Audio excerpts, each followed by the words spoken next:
केला जातो। त्यानिमित्तानं आपल्यासोबत संवाद साधण्यासाठी औरंगाबादवरून निवृत्त lieutenant colonel Satish Dhage sir आपल्यासोबत आहेत आणि बंगळुरूहून विंग कमांडर योगेश आपटे आपल्यासोबत आहे। तुमच्या दोघांचंही एबीपी माझामध्ये अगदी मनापासून स्वागत।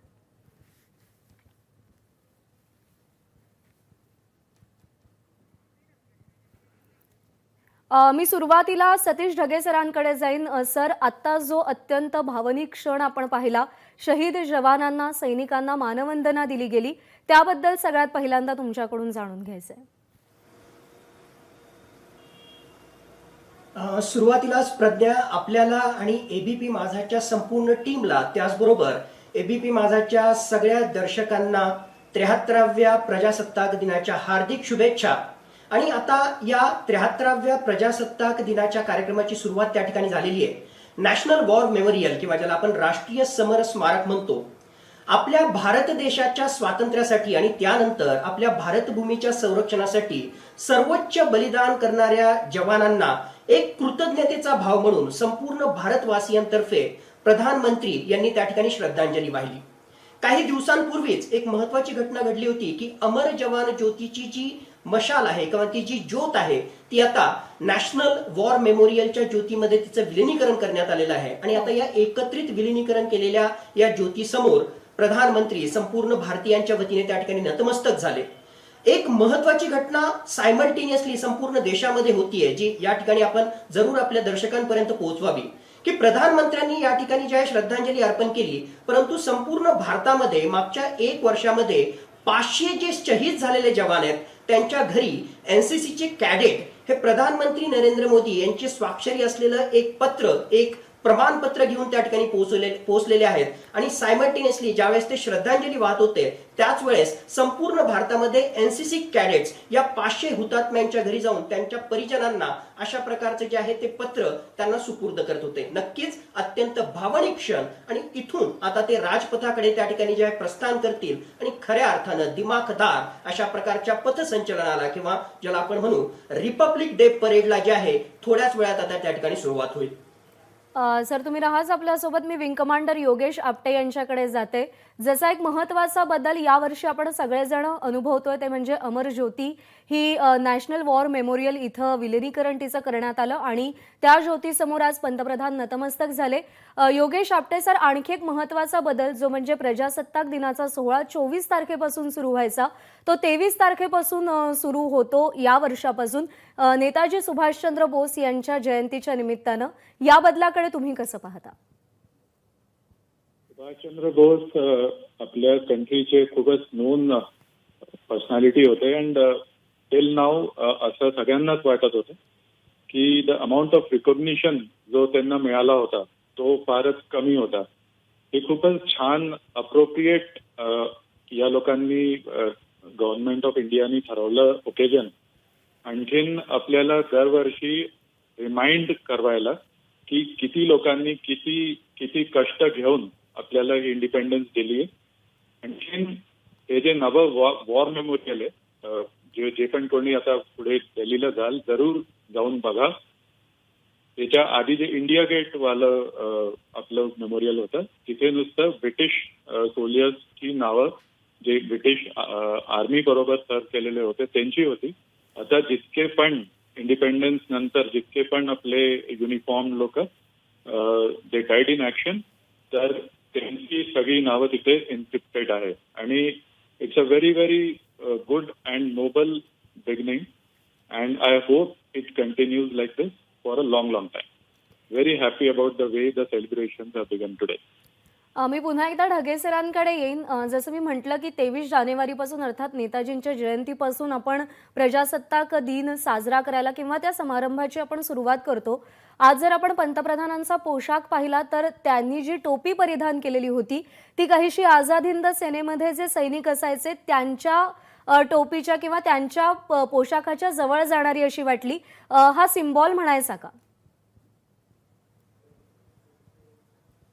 नक्कीच याला सिंबॉलिक म्हणा, राजकीय म्हणा, आपण आपल्या आपल्या मर्जीनुसार याचे अर्थ काढू शकतो। पण मी त्याही पलीकडे जाऊन नक्कीच साधारणतः जे आहे 26 जानेवारीशी संबंधित जे सेलिब्रेशन त्या ठिकाणी सुरू होत होतं ते आता या वर्षीपासून 23 जानेवारी पासून ते 30 जानेवारी पर्यंत हे सेलिब्रेशन असणार आहे. आणि 23 जानेवारी हा नेताजी सुभाषचंद्र बोस यांचा जन्मदिवस पराक्रम दिवस म्हणून आपण साजरा करतो. आणि खऱ्या अर्थानं या नवीन पिढीला, तरुणांना भारताच्या स्वातंत्र्यामध्ये ज्यांनी ज्यांनी योगदान दिलं त्यांचा खरा इतिहास त्यांच्यापर्यंत पोहोचावा, खरा त्यांचा पराक्रम त्यांच्यापर्यंत पोहोचावा म्हणून भारत सरकारनं ही जी एक सुरुवात केलेली आहे ती नक्कीच स्पृहणीय अशी सुरुवात त्या ठिकाणी म्हणावी लागेल.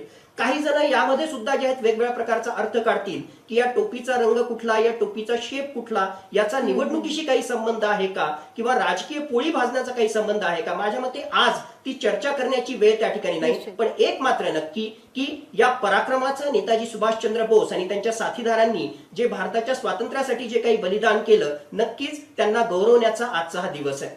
सर, आणखी एक महत्त्वाचा प्रश्न आता जर आपण दृश्य पाहत असाल तर सध्या राष्ट्रपती रामनाथ कोविंद यांचं आगमन झालेलं आहे. त्यांना गार्ड ऑफ ऑनर दिला जातोय.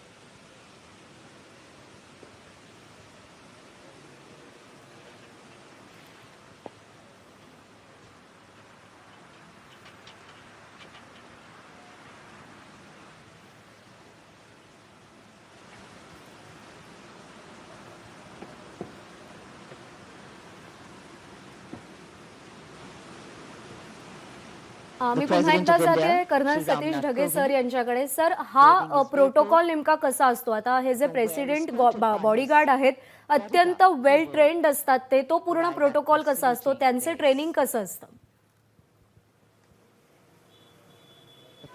नक्कीच, म्हणजे प्रेसिडेंट्स बॉडीगार्ड, जसं मी सांगितलं की प्रेसिडेंट जे आहे ते भारताचे तर महामहिम राष्ट्रपती आहेतच, पण आर्म फोर्सेसच्या पॉइंट ऑफ व्ह्यू न ते supreme commander of the arm forces आहेत, सरसेनापती आहेत. मग त्यांच्या अनुषंगाने जो आहे जो प्रोटोकॉल आहे त्याचाच एक भाग म्हणजे अश्व आरूढ अशा प्रकारचे जे आहे त्यांचे अशा प्रकारचे हे प्रेसिडेंट्स बॉडीगार्ड त्या ठिकाणी असतात. ते वेल ट्रेन तर असतातच, पण त्याहून महत्वाचं म्हणजे त्याला जे आहे सेरेमोनियल आपण महत्व ज्याला म्हणू, सिम्बॉलिक महत्व त्या ठिकाणी. आता राष्ट्रपती महोदय जे आहेत त्या ठिकाणावर निघालेले आहेत, राजपथावर त्या ठिकाणी पोहोचतील. त्याच्या आधी त्या ठिकाणी प्रधानमंत्री पोहोचलेले असतील. प्रधानमंत्र्यानंतर जे आहे त्या ठिकाणी उपराष्ट्रपती महोदय त्या ठिकाणी येतील. पण आपल्याला जसं माहित आहे की उपराष्ट्रपती महोदय व्यंकय्या नायडू हे कोविड पॉझिटिव्ह असल्यामुळे ते आज येतील की नाही याविषयी शंका त्या ठिकाणी आहे. आणि त्यानंतर राष्ट्रपती महोदय त्या ठिकाणी पोहोचल्यानंतर पुढे जो आहे हा झेंडावंदनाचा कार्यक्रम त्या ठिकाणी सुरू होईल. राष्ट्रपती महोदय सर्वोच्च सरसेनापती, भारतीय सैन्य दलाचे सरसेनापती या भूमिकेतून आता या कार्यक्रमाकडे आपल्याला त्यांच्या एक प्रकारे जे आहे त्यांची या ठिकाणी भूमिका असणार आहे. यानंतर मी योगेश आपटे सर तुमच्याकडे येईन. 73व्या प्रजासत्ताक दिनाची वैशिष्ट्य काय आहे तुमच्या दृष्टिकोनातून?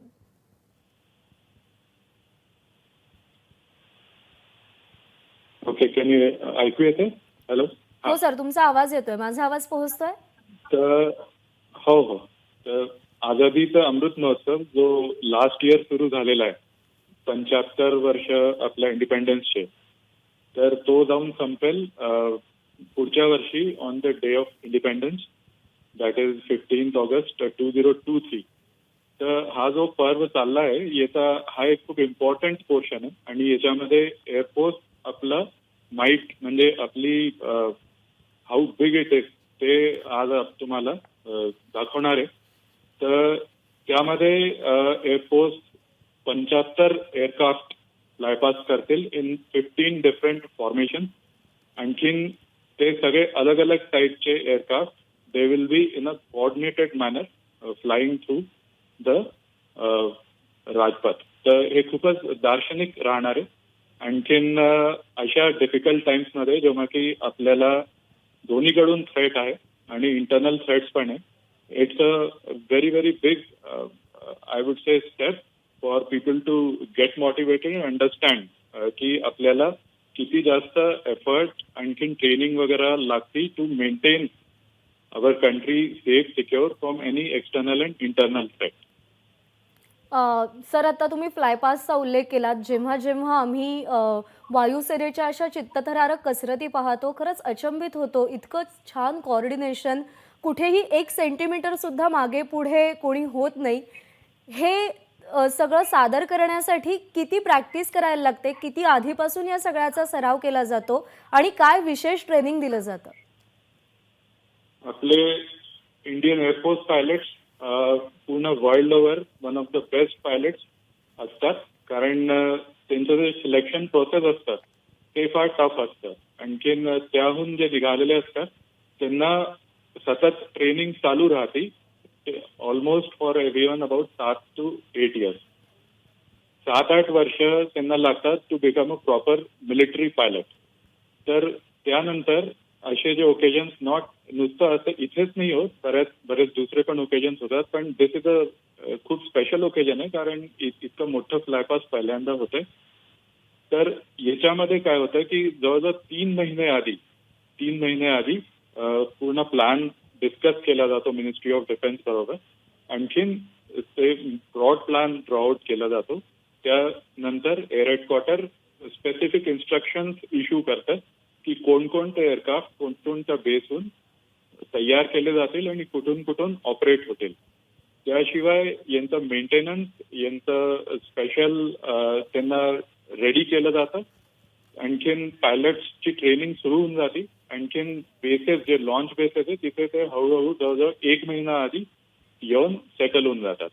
त्यानंतर वेदरमुळे, कारण दिल्लीमध्ये हा टाइम असा असतो की वेदर खूप धोक्याचा असतो.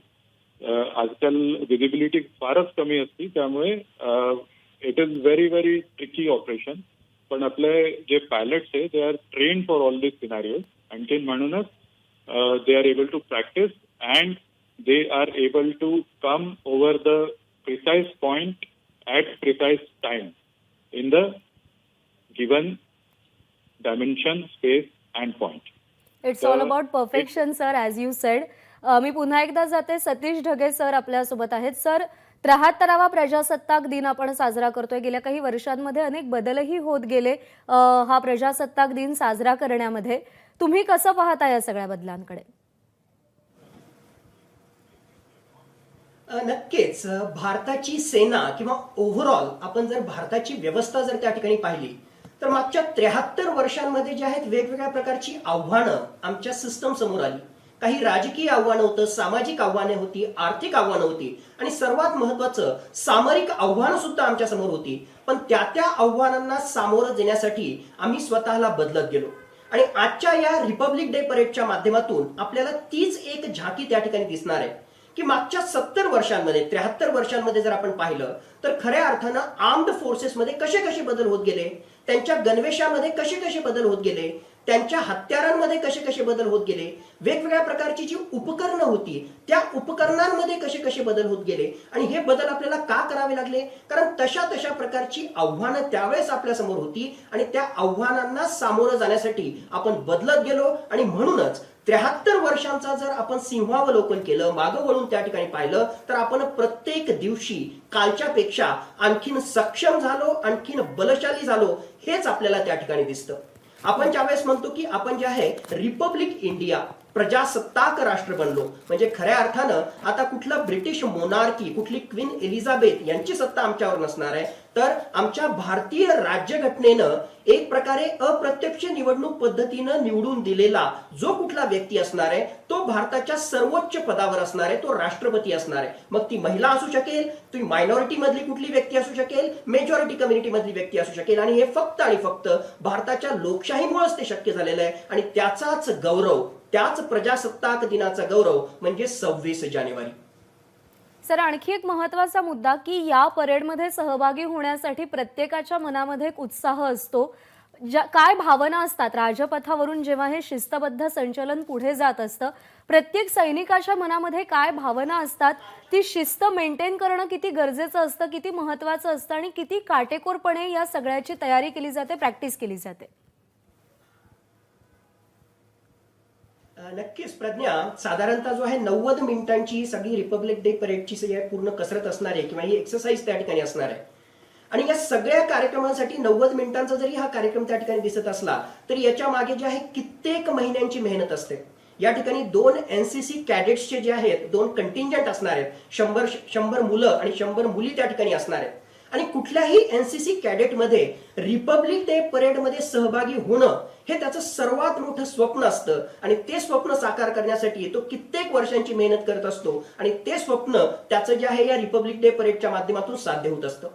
आर्म फोर्सेसमध्ये सुद्धा जे आहेत वेगवेगळ्या प्रकारचे रेजिमेंट्स असतात आणि एखाद्या रेजिमेंटला या रिपब्लिक डे परेडमध्ये सहभागी होण्याचा चान्स मिळणं, ती संधी मिळणं ही मोठी गोष्ट असते आणि त्यासाठी अतिशय शिस्तबद्ध पद्धतीनं, अतिशय नियोजनबद्ध पद्धतीनं, अतिशय चोख पद्धतीनं जी आहे याची प्रॅक्टिस सुरू असते आणि या सगळ्या प्रॅक्टिसचा, या सगळ्या समन्वयाचा एकूण परिपाक हा 26 जानेवारीला या रिपब्लिक डे परेडच्या माध्यमातून 135 कोटी जनतेला त्या ठिकाणी दिसत असतो आणि म्हणूनच प्रत्येक जवानाचा, या रिपब्लिक डे परेडमध्ये सहभागी होणाऱ्या प्रत्येक व्यक्तीचा आपणा सर्वांना नेहमीच अभिमान वाटत असतो. एबीपी माझा, उघडा डोळे बघा नीट. self-sacrifice in the face of the enemy. मी पुन्हा एकदा जाते सतीश ढगे सरांकडे. सर, परेड सुरू होताना आपण पाहतोय, पण त्याच्या आधी parade commander lieutenant general Vijaykumar Mishra तिथं पोहोचले. परेड सुरू होण्याचा प्रोटोकॉल नेमका काय असतो? नेमका आता जे आहे, ज्या ठिकाणी आता झेंडावंदन झाल्यानंतर नेमकी या परेडला त्या ठिकाणी सुरुवात झालेली आहे आणि या परेडचे जे आहेत परेड कमांडर असतात. हा दिल्ली एरियामध्ये हा सगळा भाग त्या ठिकाणी होतोय, आर्मीच्या डेली एरियामध्ये त्या ठिकाणी भाग होतोय आणि डेली एरियाचे जे जीओसी आहेत, general officer commander general Sharma, त्यांच्या परेड कमांडर त्यांच्या नेतृत्वाखाली हे त्या ठिकाणी होत आहे आणि त्यांचे जे 2IC आहेत ते मेजर जनरल आलोक कक्कर आहेत आणि मग त्याच्यानंतर ज्यांना परमवीर चक्र भेटलेलं आहे, ज्यांना अशोक चक्र भेटलेलं आहे, अशा प्रकारचे आमचे वेटरन, आर्मी वेटरन, त्यांचा जो आहे या ठिकाणी एक प्रकारे जे आहे त्यांना सर्वात पहिल्यांदा या ठिकाणी जे आहे मौका, त्यांना चान्स त्या ठिकाणी दिलेला आहे आणि एक प्रकारे पुन्हा भारतीय सेना या परेडमधून सुद्धा जे आहे या जवानांप्रती एक प्रकारे कृतज्ञता व्यक्त करते. या ठिकाणी मला आवर्जून या ठिकाणी सांगावं असं वाटतं, आपल्या उत्तरेकडे असणारं एक राष्ट्र आहे ज्याच्याशी आपला संघर्ष काही महिन्यांपासून सुरू आहे. गलवानमध्ये संघर्ष झाल्यानंतर किती त्यांचे सैनिक मारले गेले ही माहिती सुद्धा सामान्य लोकांपर्यंत ते देत नाहीत.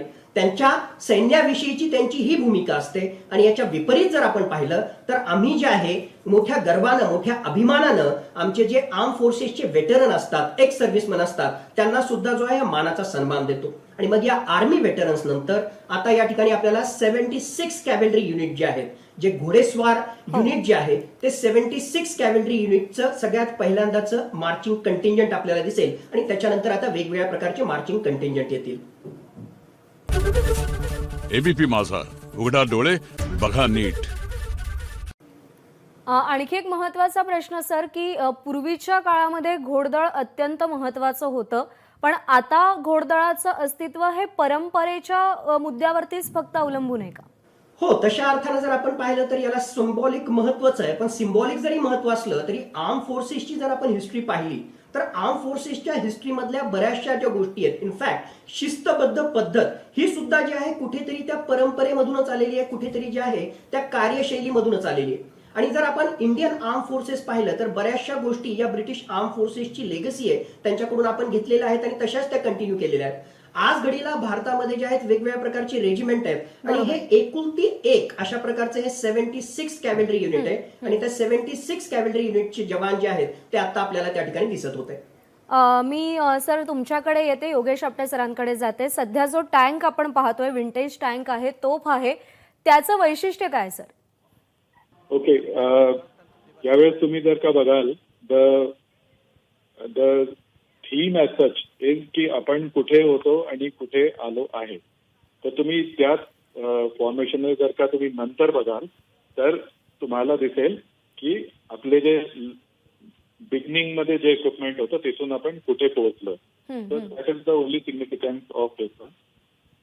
It has done it's duty, it is being given it's due respect here and from here till T90 और वेरेवर वी हॅव रीच्ड, तर ते दर्शवायचं त्याच्यामध्ये प्रयत्न केला गेला. मी पुन्हा एकदा सतीश ढगे सरांकडे जाईन. सर, आपली शस्त्रसज्जता आणि आपण किती सामर्थ्यशाली आहोत याचं एक प्रदर्शन सध्या आपण राजपथावर पाहतोय.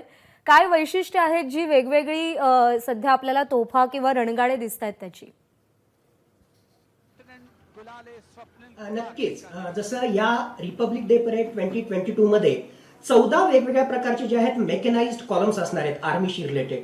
आणि मग 1950च्या दशकापासून आतापर्यंतच्या वेगवेगळ्या प्रकारच्या या मेकॅनाइज्ड कॉलम्सच्या माध्यमातून ही शस्त्रास्त्र किंवा उपकरणं दिसणार आहेत. सर्वात पहिल्यांदा आपण जे पाहिलं होतं ते सेंच्युरियन टँक होता. त्याच्यानंतर जे आहे PT-76 टँक होता.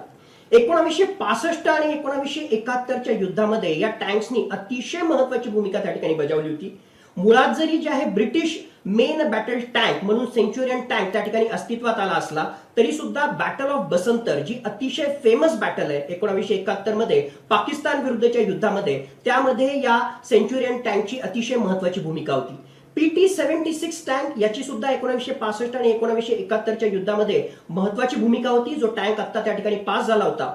आणि या PT-76 टँकचं वैशिष्ट्य म्हणजे इट इज अँफिबियस टँक, म्हणजे एक प्रकारे उभयचर, म्हणजे पाण्यामध्ये त्याचबरोबर जमिनीवर हा टँक जो आहे पुढे पुढे त्या ठिकाणी जाऊ शकतो. आणि 1965च्या युद्धामध्ये 1971च्या युद्धामध्ये या टँक्सनी जे आहे दुश्मनांची दानादान उडवली होती आणि त्या टँक्सच्या प्रती एक प्रकारची कृतज्ञता आणि त्याचबरोबर पुन्हा एकदा या आठवणींना उजाळा देण्यासाठी हे वेगवेगळ्या प्रकारचे जे आहेत विंटेज टँक्स आणि वेगवेगळ्या प्रकारची उपकरणं आपल्याला या ठिकाणी दिसत आहेत. सर, आणखी एक महत्त्वाचा प्रश्न की ज्यावेळी कोणतीही तोफ ही राष्ट्रपतींसमोर येते त्यावेळी त्याचं बॅरल डाऊन केलं जातं, त्यामागे नेमकी काय संकल्पना असते? कारण ज्यावेळेस बॅरल आपण अप केलेलं आहे म्हणजे आपण जे आहे अग्रेसिव्ह पोस्चरमध्ये आहोत, आपण जे आहे एक प्रकारे जे आहे संघर्षाच्या भूमिकेमध्ये आहोत.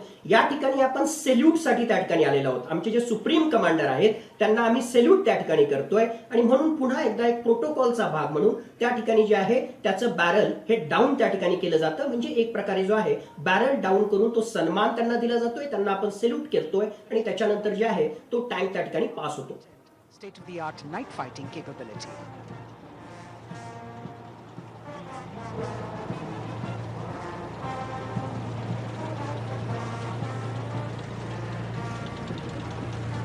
Saluting the Supreme Commander of the Armed Forces. APC ज्याला आपण One of the armoured best personnel amphibious carrier fighting म्हणतो vehicles in ते the सुद्धा world. त्या ठिकाणी पास झालं. मुळात एपीसी आणि इन्फंट्री फायटिंग व्हेकल मधला सामान्य लोकांना समजण्यासाठीचा फरक काय? आर्मर्ड एपीसी ज्याला आपण म्हणतो आर्मर्ड पर्सनल कॅरियर म्हणजे एक प्रकारे जे आहे चिलखत बंद अशा प्रकारची जे आहे हे एक प्रकारचं व्हेकल आहे आणि यामध्ये जे आहे सैनिकांना घेऊन त्या ठिकाणी जाता येतं. अतिशय प्रोटेक्टेड पद्धतीने त्या ठिकाणी जे आहे त्यांना रणभूमीवर त्या ठिकाणी घेऊन जाता येतं. दुसऱ्या बाजूला जर आपण BMP-2 सारखं व्हेकल त्या ठिकाणी पाहिलं तर त्या ठिकाणी सुद्धा जे आहे सैनिकांना त्या ठिकाणी घेऊन जाता येतं, पण प्रोटेक्टेड एन्व्हायरमेंट मध्ये त्यांना युद्धभूमीवर घेऊन जाण्याच्या शिवाय स्वतःहून जे आहे ते इन्फंट्री फायटिंग व्हेकल BMP-2 सारखं व्हेकल जे आहे त्यामध्ये वेगवेगळ्या प्रकारचे कॅनन गन्स असतात ज्याच्या माध्यमातून मारा केला जाऊ शकतो. एपीसीच्या माध्यमातून जे आहे अप टू 20 जणांना सुद्धा म्हणजे अप टू 20 पर्सनल त्यांना जे आहे युद्धभूमीवर त्या ठिकाणी कॅरी केलं जातं. म्हणजे इन्फंट्री जवानांना युद्धभूमीवर सुरक्षितपणे घेऊन जाणं आणि एक प्रकारे जे आहे हत्यारांसोबत दुश्मनांचा मुकाबला करण्यासाठी हे एपीसी त्याचबरोबर इन्फंट्री फायटिंग व्हेकल अतिशय महत्वाची भूमिका बजावतात आणि हे सगळे वेंटेज सगळे जे इक्विपमेंट्स होते ते आता या ठिकाणी दाखवले जात आहेत. राजपथ पर अगली टुकड़ी 155 mm 45 कैलिबर धनुष. सर, जसं तुम्ही म्हणालात की हे सगळे विंटेज इन्स्ट्रुमेंट्स आहेत, आणखी एक असं विचारायचं होतं की कसे बदल होत गेले काळानुरूप आणि गरजांच्या अनुषंगानं या सगळ्या शस्त्रांमध्ये अस्त्रांमध्ये कसे बदल होत गेले? पूर्णता और गर्व. नक्कीच आता आपल्या समोर जे आहे धनुष गन त्या ठिकाणी जे आहे डिस्प्ले होतीये आणि त्याच्यानंतर आकाश मिसाईल्स त्या ठिकाणी डिस्प्ले होतीये. आता या बदलाच्याच अनुषंगानं जर आपण पाहिलं तर धनुष गन त्याचबरोबर आकाश मिसाईल हे स्वदेशी निर्मित आहेत. अगोदरचे जे विंटेज गन्स आपण त्या ठिकाणी पाहिले रशियावर किंवा पोलंडवर किंवा झेकोस्लोकियावर त्या ठिकाणी निर्मित अशा प्रकारच्या या गन्स किंवा अशा प्रकारची ही उपकरणं होती.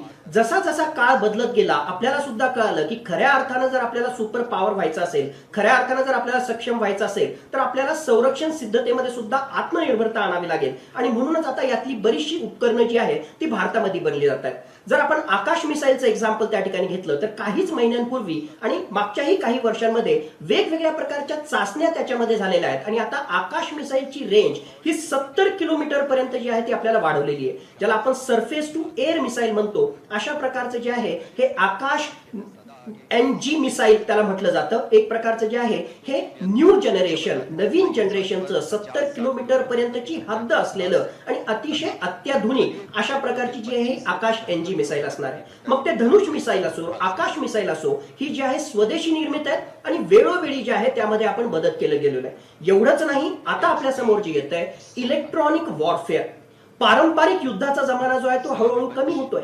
आपल्याला तर जी आहे ती संरक्षण सिद्धता वाढवायचीच आहे. आपल्याला जी आहे सैन्याची संख्या, त्याचबरोबर बाकी तोफगोळा हा सगळा वाढवायचाच आहे. पण भविष्यातली युद्ध जी असणार आहेत ती नॉन ट्रेडिशनल वॉरफेअर असणार आहेत, ज्यामध्ये इलेक्ट्रॉनिक वॉरफेअर, सायबर वॉरफेअर याचा जो आहे अतिशय महत्वाचा सहभाग असणार आहे. आणि याच इलेक्ट्रॉनिक वॉरफेअरला टॅकल करण्यासाठी आर्म फोर्सेसच्या सिग्नल रेजिमेंटच्या अखत्यारीत असणारं हे इलेक्ट्रॉनिक वॉरफेअर सिस्टम, तारण इलेक्ट्रॉनिक वॉरफेअर सिस्टम आपल्याला या ठिकाणी दिसतंय. सिग्नल्स रेजिमेंटची अतिशय महत्वाची भूमिका असते. दुश्मनांच्या रडारच्या टापूमध्ये न येणं किंवा दुश्मनांना जे आहे आपल्या जे आहे एक प्रकारे जे आहे काउंटर इंटेलिजन्सच्या माध्यमातून सिग्नल्स रेजिमेंटचा जो आहे अतिशय महत्वाची भूमिका या ठिकाणी त्यांना पार पाडावी लागते. मी पुन्हा एकदा सतीश ढगे सरांकडे जाते. सर, आपण मगाशी NCC आणि NSS बद्दल बोललो होतो. देशभरातल्या शाळांमध्ये NCCचं प्रशिक्षण दिलं जातं, पण संचलनासाठीची जी मुलं आहेत NCCतून ती कशी सिलेक्ट केली जातात? आणि काही दिवसांपूर्वी बातमी वाचलेली की मीरा भाईंदरमध्ये एका NCC कॅडेटला बेस्ट कॅडेट म्हणून तिचा गौरव केला जाणार आहे, तर त्याची निवड कशी केली जाते? Shreshtha Bharat programme and Fit India program. This organization नक्कीच ही अतिशय खडतर अशी प्रक्रिया असते. कारण आता जसं सांगितलं की 17 वेगवेगळ्या प्रकारचे जे NCC डिरेक्टरेट आहेत त्यांच्या अंतर्गत असणाऱ्या वेगवेगळ्या युनिट मधून, त्यांच्या अंतर्गत असणाऱ्या वेगवेगळ्या शाळा कॉलेजेस मधून या कॅडेट्स पैकी जे आहेत या बेस्ट 100 कॅडेट्सची त्या ठिकाणी निवड होते. तर अतिशय खडतर आणि वेगवेगळ्या टप्प्यांमधून त्यांना पार पाडत या ठिकाणी जावं लागतं.